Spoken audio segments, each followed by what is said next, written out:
महामानव गौतम बुद्ध, बोध बाबा साहब, यहाँ पर हम लोगों के बीच में उपस्थित एक समूह, मैं उनको नमन करता हूँ और उपस्थित सभी भाइयों और बहनों, बच्चों, साथियों, आज आपने एक सूचना पर जो है इकट्ठा हुए हैं।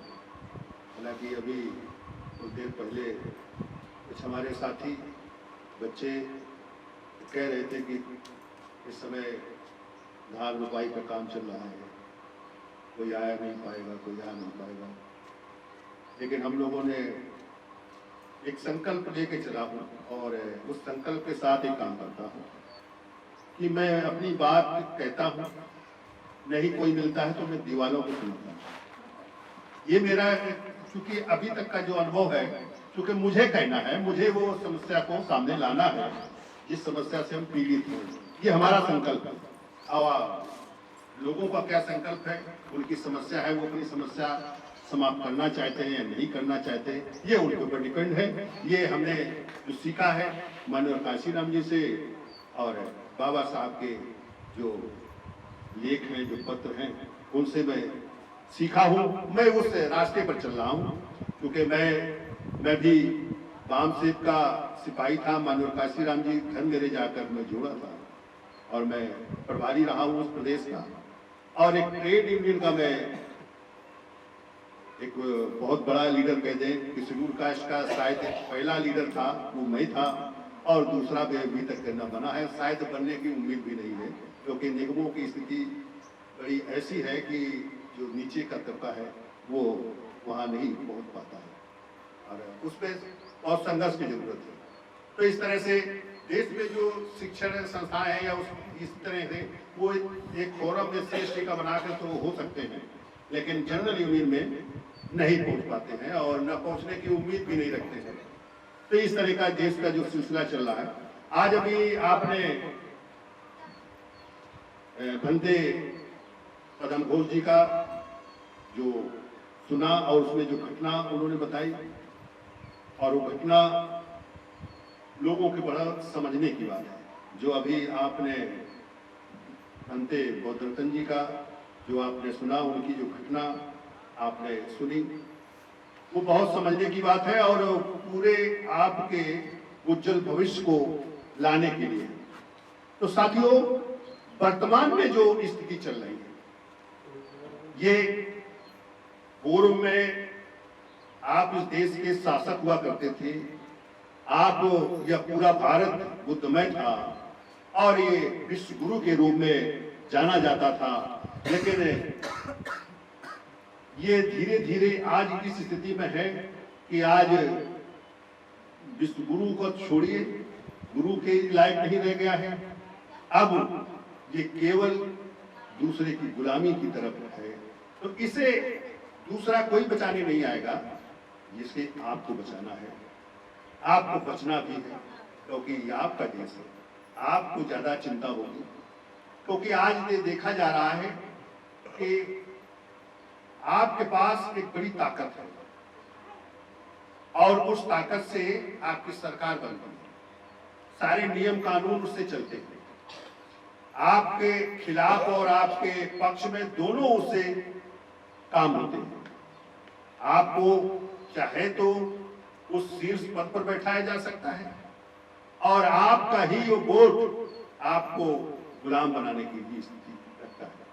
वो इसलिए कि हमने अपने वोट का इस्तेमाल सही तरीके से नहीं किया है। आज वोट का इस्तेमाल अगर हम कर भी रहे हैं तो कभी जाति और धर्म के आधार पर, तो कभी क्षेत्रीय आधार पर, तो कभी उन लुभावने भाषणों पर कर रहे हैं जिनका कहीं अता पता नहीं रहता है। जैसे जो वर्तमान सरकार जो चल रही है, उसने इस तरह से कहा कि हम केवल विकास पर काम करेंगे, विकास पर काम करेंगे। तो उसने कहा कि हम सबका विकास करेंगे, सबका साथ सबका विकास। उसने वोट के लिए कहा कि सबका साथ, और विकास के लिए उसने एक जोड़ दिया कि नहीं सबका विकास। विकास में जोड़ा कि हम इस देश में जो विश्व बैंक में या इस विदेशी बैंकों में जो पैसा जमा है, जिसे काला धन कहा जाता है, वो इन गरीबों कमजोरों का लुटा हुआ धन है जो कि उन विदेशी बैंकों में जमा है, और वो हम 100 दिन के अंदर ले आऊंगा और सबके खाते में 15-15 लाख रुपए डालने का काम करूंगा। और इसलिए क्योंकि ये उनका पैसा, हम उनके ऊपर एहसान नहीं करेंगे, लेकिन हमारी सरकार बने, हम अगर प्रधानमंत्री बनते हैं तो ये काम करूंगा। दूसरी बात, उसने यही नहीं चुप रहा, उसने कहा कि इस देश में अब 2 करोड़ हर वर्ष रोजगार देंगे, नौकरी देंगे। लेकिन इसके बाद जब सरकार बन गई, 100 दिन बीत गए, जब बात शुरू हो गई कि 100 दिन बीत गए, तो वो कहाँ गए 15 लाख रुपए, कहाँ गए 2 करोड़ रोजगार। तब ये आफत आई, तब उन्होंने कहा कि नहीं, ये तो जुमला था। लेकिन साथियों, ये आप समझ गए होंगे, अभी जो हमारे बंते जी ने, दोनों बंते जी ने जो घटनाएं बताई, जो कहानी बताई कि हर समस्या का इलाज है, इस समस्या का भी इलाज था, इलाज है, लेकिन वो इलाज नहीं करना चाहते थे, वो दवा आपको नहीं देना चाहते थे, इसलिए ये समस्या ज्यों के त्यों है और समस्या बढ़ा दी गई। लेकिन ये अगर बीमारी अगर पैदा है कि आपको रोजगार से बाहर किया गया है, आपके संविधान के आधार पर प्राकृतिक संसाधनों में आपकी हिस्सेदारी है, तो फिर अभी हमें कहानी सुन रहे थे इन दोनों साथियों के कि हमारे बच्चे हैं, 2 बच्चे हैं, लेकिन इसके बाद भूमि एक बिस्वा नहीं है।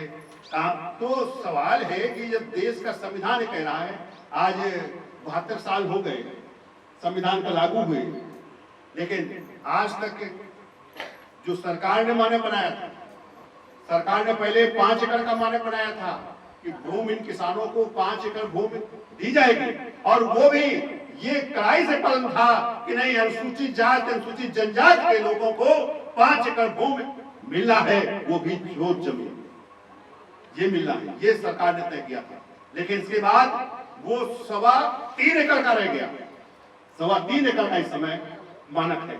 लेकिन साथियों, 3.25 एकड़ भी नहीं मिल पाया है, ना हमने कोशिश की है, क्योंकि हम तो सरकार उस मुद्दों के आधार पर नहीं बनाते हैं, हम मुद्दों के आधार पर नहीं हैं, हम तो उस जातिवादी या धर्म या इस तरह आस्था के आधार पर, आज जैसे पूरे देश में आस्था के आधार पर चल रही सरकार, आस्था के आधार पर काम हो रहा है, तो फिर आस्था के आधार पर जब काम होगा तो इस देश में जो अछूत है तो फिर उसको अछूत रहना पड़ेगा। फिर जनजाति के लोग हैं या माइनॉरिटीज के लोग हैं तो फिर उनको उसी तरीके से रखा जाएगा, ये उनकी व्यवस्था है।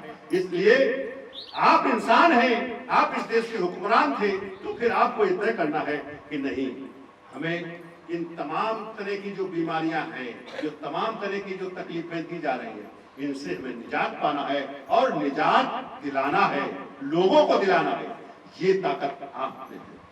आपको पहचानना होगा कि आपके वोट में ताकत है कि उस भ्रष्टाचारी को, उस आतंकी को आप उस कुर्सी पर बैठा सकते हो, सबसे बड़ी कुर्सी पर, तो उस कुर्सी पर बैठने वाले को आप जेल भी भेज सकते हो, क्योंकि ये आपकी ताकत में, आपके उस वोट में ये ताकत है। लेकिन इस ताकत का हमें समझना होगा कैसे इस्तेमाल किया जाए।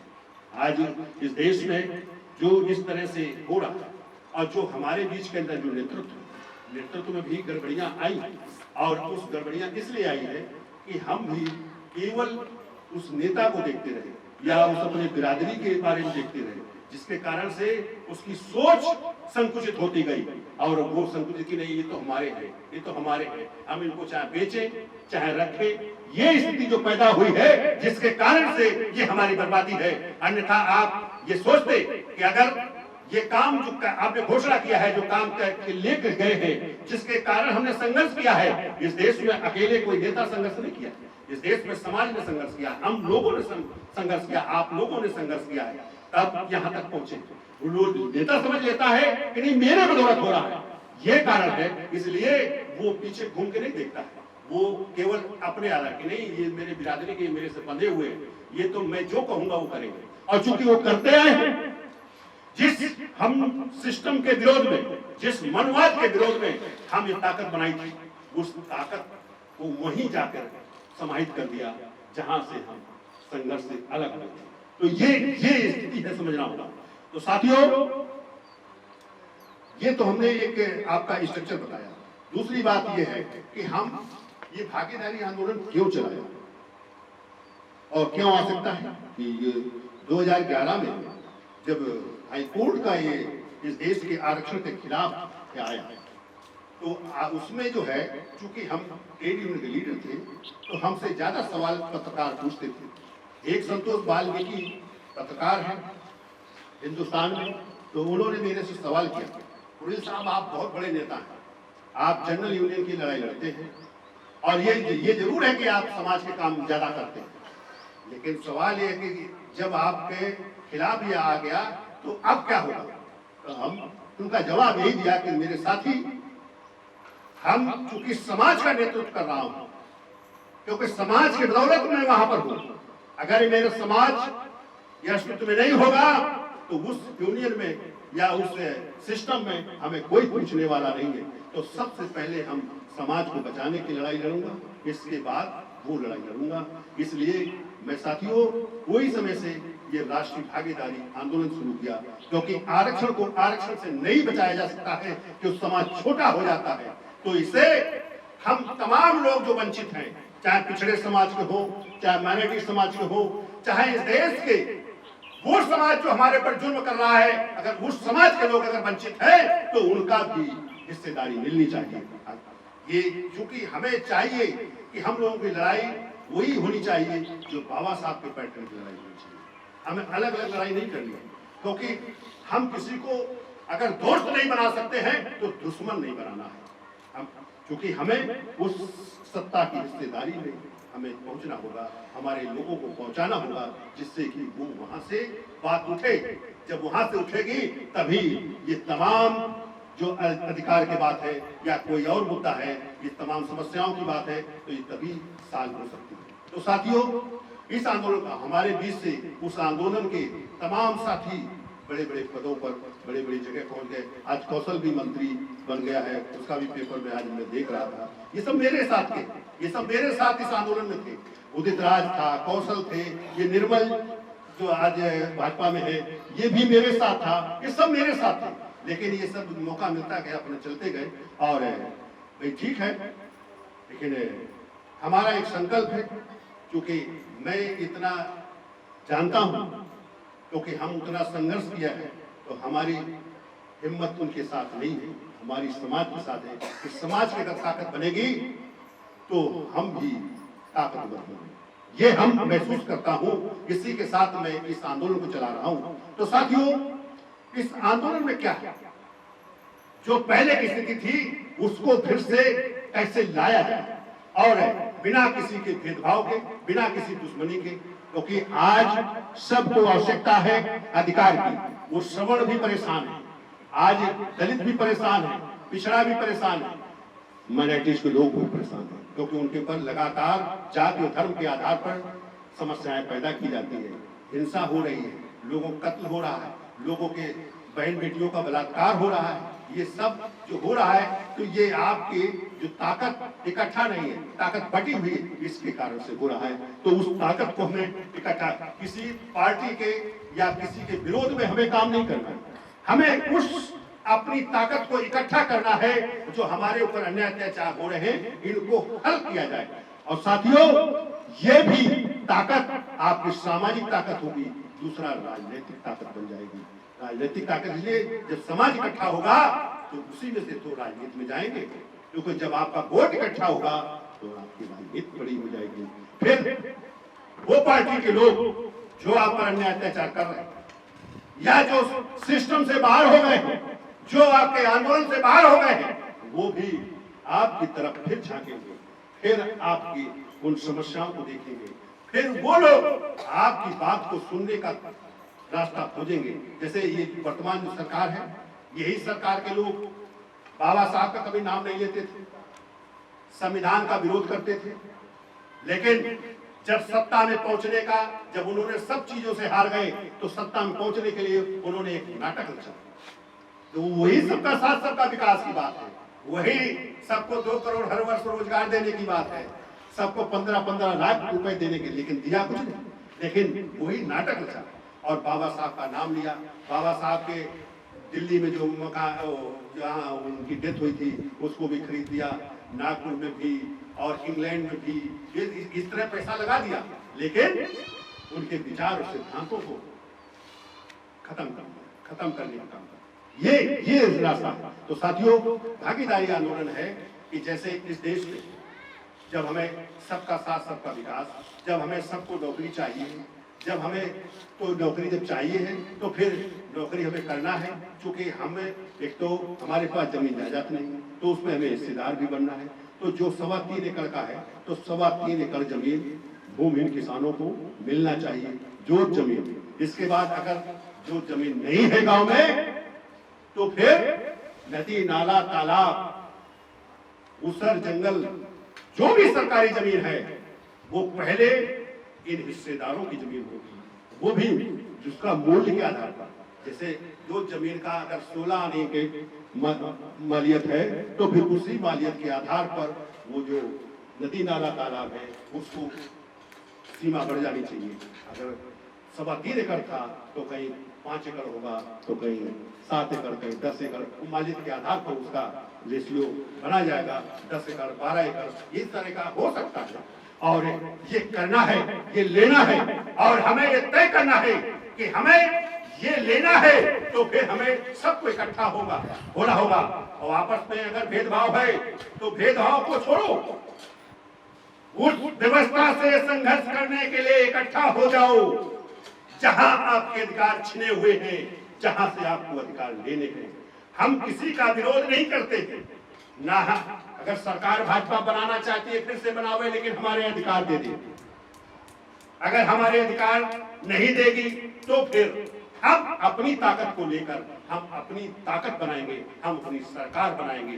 सरकार बनाने का ठीक है, हमारी पार्टियां तमाम और देश में है जो काम करेंगी इस संकल्प के आधार पर, उसके साथ हम खड़े होंगे। अन्यथा अगर वो भी नहीं काम करेंगे तो फिर आपके बीच से लोगों को पहुंचाया जाएगा, वो पहुंचेंगे क्योंकि आपकी ताकत ज्यादा होगी। तो फिर आपका वोट आपके साथ रहना चाहिए। ये मेरा संकल्प है। इस संकल्प के तहत मैं आया हूँ और बात करने आया हूँ।